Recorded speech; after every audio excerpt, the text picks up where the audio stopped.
All right, the last section in this unit with Chapter 9, we're going to talk about the perimeter and the area of other regular polygons. We started out looking at triangles and quadrilaterals, but we talked about in Chapter 6 other polygons like the pentagon, the hexagon, octagon, decagon, things like that. And we can find the perimeter and the area of these as well. Okay, you can remember we talked about perimeter at the beginning. The perimeter is just adding up all of the sides. So if I would want you to, again, it reminds you the perimeter of the polygon is the sum of the length of the sides. So this happens to be a pentagon, so I would just be adding these 5 sides together to get the perimeter. Now, if it's a regular polygon, the word regular meant that all side lengths were the same and all angle measures were the same.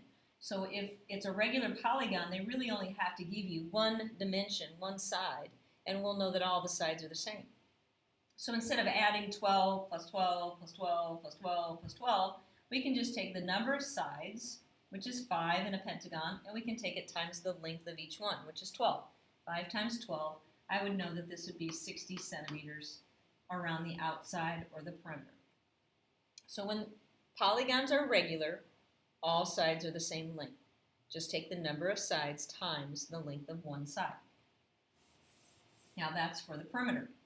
To find the area, we have a different formula, okay? To find the formula, if I were to, they're going to break down how they came up with the formula, okay? So if I took this pentagon and I broke it into triangles, we know that to find the area of a triangle, we use 1/2 base times height, okay? And how many triangles did I break it into? Well, I broke it into 5, so we could do it that way. We could take 1/2 times base times height times the number of triangles. But instead, what we do instead is it says the height of one of these triangles. If I'm going to find the area of a triangle, I'd have to know the height of it. And we call that the apothem. Okay, that word there, A-P-O-T-H-E-M. That's the apothem. The height of the triangle has another name when it's measured in a polygon. It's called the apothem. A perpendicular segment from the center of a regular polygon to the midpoint of one of the sides. So I could draw it going up and down. It's from the midpoint middle here, and it just goes perpendicular to one of the sides. So I can determine what that apothem length is here, and we're going to use a lowercase a for apothem. S is going to be used for the side one.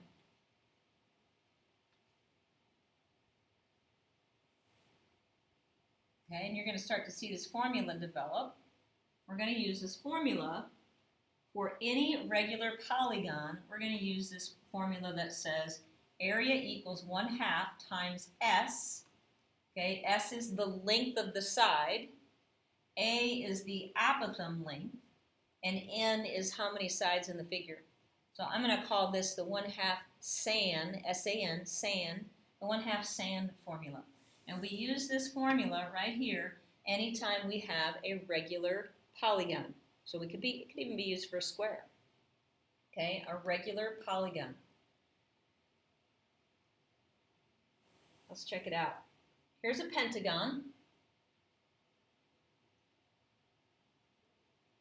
Okay, so with my pentagon, I'm going to use my 1/2 area equals 1/2 times S times A times M, 1/2 SAN. So we're going to say 1/2. The S in the formula stands for the length of the side. So since it's regular, all 5 of these sides are 12 units. Okay, A stands for the apothem distance. The apothem is from the center of the figure to the outside. That's 8. And then N stands for how many sides the figure has. This is a pentagon, so it has 5 sides. So that's what I'm going to plug in for my formula. And I'm just going to multiply straight across here. If I multiply all these values together, we get 240 centimeters squared. Again, it's an area, so we always take the unit and square it. Okay, here's another figure. They want you to find the area of this. So I'm using that same formula. So I'm going to say area equals 1/2. We start with S. S is the side length. This is a regular figure, so each one of these sides is 20. That goes for S. A stands for the apothem. So the distance from the center to the outside of the figure is 24 in this figure. And n represents how many sides in the figure. So you're going to have to count them. 1, 2, 3, 4, 5, 6, 7. This is an 8-sided figure. This is an octagon. And so we're multiplying all these values together. And we get area equals 1,920. Again, it's centimeters squared. If this unit changes to maybe inches or millimeters, you would change your unit then. But you're still a squared unit in your answer.